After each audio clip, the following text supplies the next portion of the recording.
अम्मा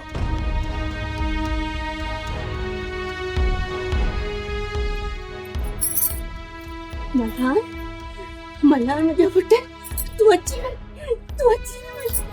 जी अम्मा साहब हाँ जी मुझे यकीन हो तू कुछ कौन छवा तू जरूर मोटी है चलो ज़बान सड़ी वने तेरे मौत की खबर फैलाई वो मल्हार मुझे अम्मा साहब एतिरे वक्त ते सोचण छॾे जो बस ये सोचो त हाणे मां तव्हांजे साम्हूं आहियां तव्हां सां गॾु आहियां श्यामरा जानकी ॾिसो केरु आयो मुंहिंजो पुटु आयो आहे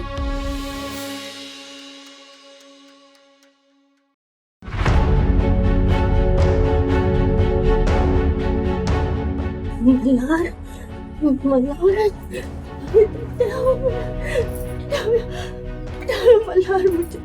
जानकी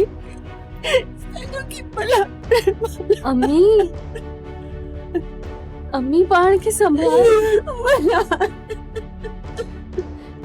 हाणी अदा के याद करे रातों जागे रोण लुड़कन जी तस्वीर सोरण में को फायदो ना है अम्मी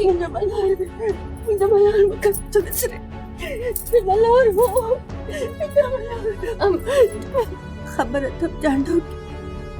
पर ये दिल के बस समय होते हैं उनके पता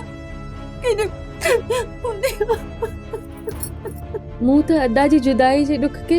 ताकत में बदलाइण जो फैसलो कयो है पुत्र बणजी तुंहिंजो ऐं बाबा साईं जो साथ ॾींदसि अदा जो केस विढ़ंदसि बनियुनि जो कम मां पाण संभालींदसि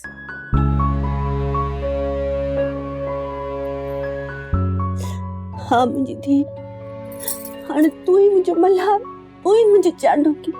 ऐं तू ही मुझे कुल कायनात मेरू मूं तोखे केतिरो समझायो आहे अगर तू ज़ब्त विञाए वेठी है त मां टही पवंदुसि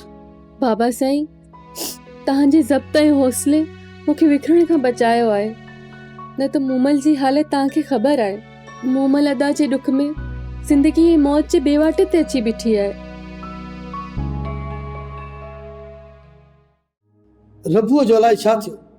हाणे अचे सूबेदार साहब त हुनखां पुछूं त रबुअ जो आख़िर छा कंदे छा थींदो छा न थींदो हाणे त मूंखे का ॻाल्हि सम्झ में ई कोन थी अचे वेरुन जी वस्ती वेरुन जी वस्ती